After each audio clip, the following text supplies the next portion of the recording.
Hey guys, Josh Carter here, One Objective Outdoors. In today's video, we're going to be going over one of my favorite baits to throw during the fall, so stay tuned.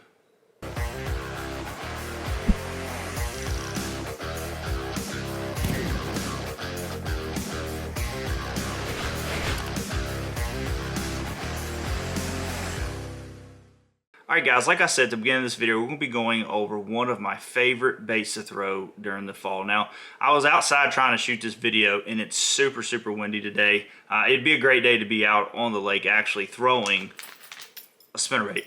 Now, this is my go-to bait during the fall. I actually did a video last week, I think it was, when it came out, of my top 5 baits. And this was one of my top 5 baits in that whole list. And all honesty, out of that list, this is probably my #1 go-to bait. I just love a spinnerbait in the fall. So, and to be quite honest with you, now you can change things up, and I'll throw these baits in the spring, in the summer, fall, winter. You know, it's just I have different baits for those jobs. But we're talking about fall, and right now the bait fish are really small. I mean, everywhere you go, you see small bait fish. Now you'll get in some spots where you'll see big gizzard shads and all that stuff, and I'll go over a spinnerbait that will work for that as well. But right now, mid-creek, backs of the creeks, even on the main channel points and, you know, rock bends and all that stuff where you got the wind hitting, will work. I mean, there's fish in every part of the stage right now, from deep to shallow to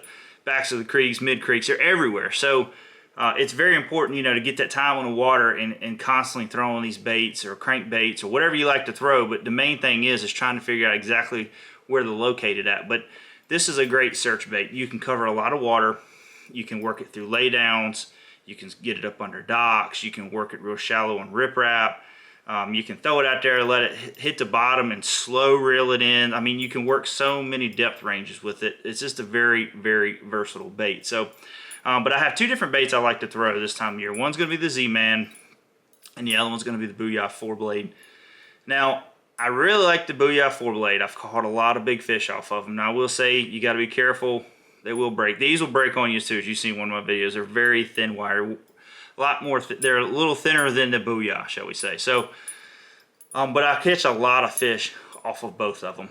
Now, the 4-blade's great when you're really getting around a lot of those big bait balls and you want to throw something that looks like a big ball of bait coming through the water.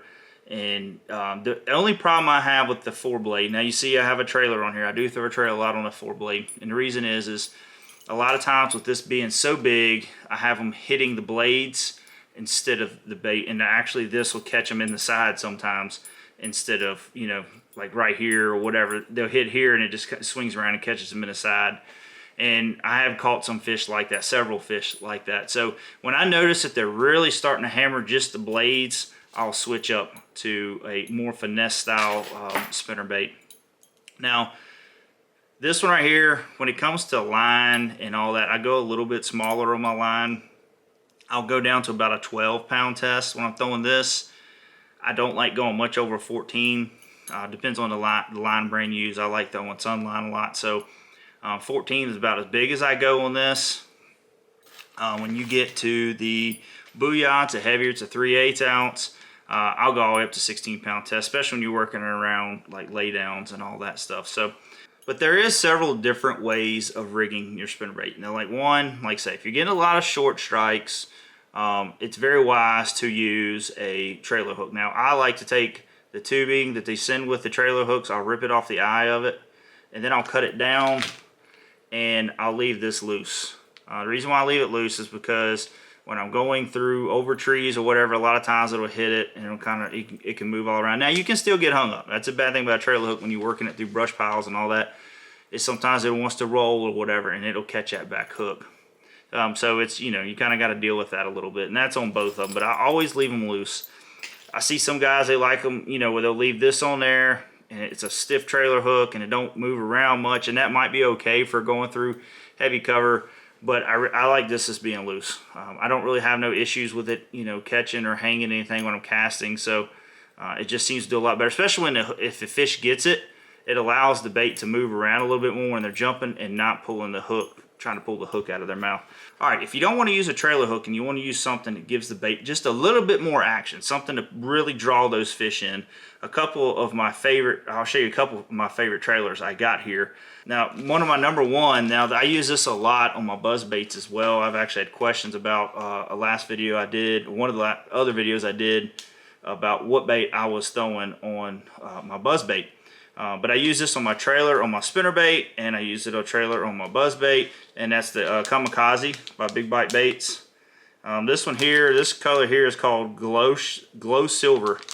It's got a little bit of, you can see it's got a little bit of sparkle in it and all that. But this is one of my number one go-tos when it comes to throwing like a trailer on there. Now, if I want something that, it's got some action, but it's not like, you know, big and bulky action, I will go with the Hog Farmer Spunk Shad. Now I'll throw this one, this color here is Sexy Shad here. But also I like the green Pumpkin Delight. I'll throw that on some of my, you know, if I want to add like a little extra color, water's a little dingy, or if I want to throw it on like a chartreuse color, spinnerbait, something like that, or white with chartreuse, I'll throw something like this. It just gives that little bit more pronounced color, you know, that little pop in the water that you want to pull them in. The Spunk Shads have got a lot of action. I actually throw these on several different other baits too as well, but it does really well on the back of a spinnerbait also. But you know, 9 times out of 10 for me in the fall, I'm gonna be throwing a trailer hook. It's something weird about them. They short strike everything. I don't have as bad of an issue during the spring with the short strike, and it seems like they're ready to clobber everything they're eating. They don't seem like they're in too bad of a funk. That's just me when it comes to spinnerbait fishing. But during the fall, it is really hard. I mean, if you look into last videos that I've done, I would say probably 85 to 90% of the fish that I caught were on that trailer hook. They didn't take the whole bait in their mouth. So definitely a good bait to throw in the fall. I highly recommend having at least one tied on the deck at all times. A couple different places that I like to fish, and I talked about them earlier.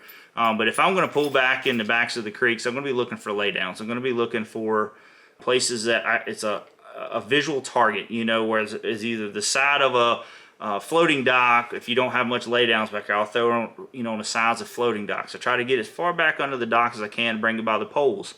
I'm looking for stumps. I'm looking for rock. Anything I can bang the spinnerbait into is a big key as well. But if I get in the backs of them laydowns and I'm going to bring it over a tree, I'm going to kill it. I'm going to come up and hit that tree. I'm going to kill it for a second, let it fall for a second, and start bringing it.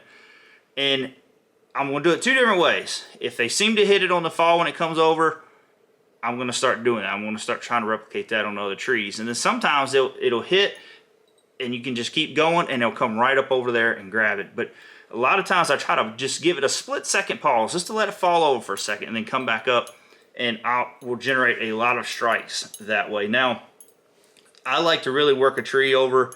I will throw it. I will try to get in line with that tree if it's pointing towards me, and I'll throw down that tree and work it on both sides, and I'll work, you know, diagonally on it as well. I'm trying to figure out, because a lot of times I have found it's crazy how many fish will lay up on the end, suspend and those at the ends of the laydowns. So, you know, I try to work all the depths, all different angles, because a lot of times angles are key too, depending on which way them fish are kind of looking. You know, if the wind's blowing in, they're trying to look up towards the windway where the current's coming in, kind of like river fishing. You know, when you're fishing a river with a lot of current, you're trying to get it to where you're throwing upriver, bringing it back down, because that's where the fish are looking most of the time, in that direction. So another thing I like to do is I like to get that boat right up on the bank, like kind of like a shad spawn.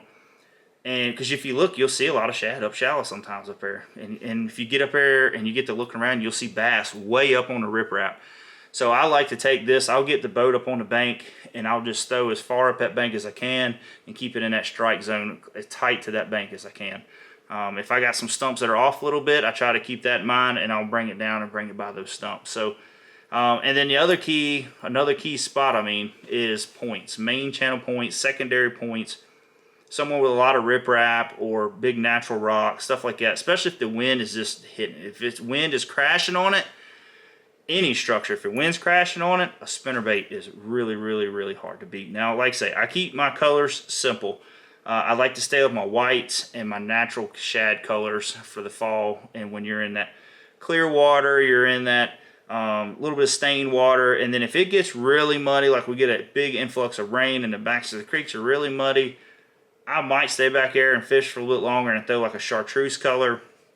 A lot of times I'll pull out and just start trying to find a little bit cleaner water to throw them in. But if you're not in that situation and everything's muddy, chartreuse, Colorado blades, stuff like that is going to be key. Now, like I said, when it comes to blade design, I can't remember if I went over it or not, but these are willow leaves, and I like to keep these small because right now the shad are small. If you get up here and you look at a lot of the schools and the ponds that come up by your boat or around the trees, look, the shad are small. So I'm trying to match the hatch with the blade size that I have here. Now, I was talking about gizzard shad earlier. One thing you can do, and I've seen guys do it, and I've caught a few like this, but it's not a big pattern for me because I seem to get very few bites with that, is looking for big gizzard shad. They're out there off them points, and you can go with the big heavy spinner baits with the big blades, and you can throw them out there and let them sink on the bottom and just work these big spinner baits over these long points and stuff like that where a lot of these gizzard shad are going to hang out. But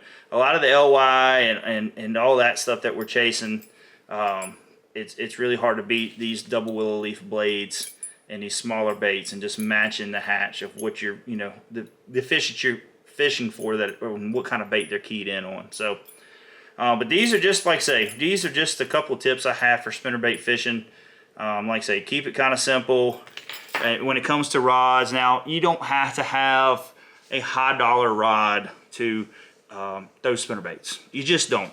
But I do think it's key to have a good medium heavy action rod. You want something with a fast tip on it. This one is the G Loomis spinnerbait rod.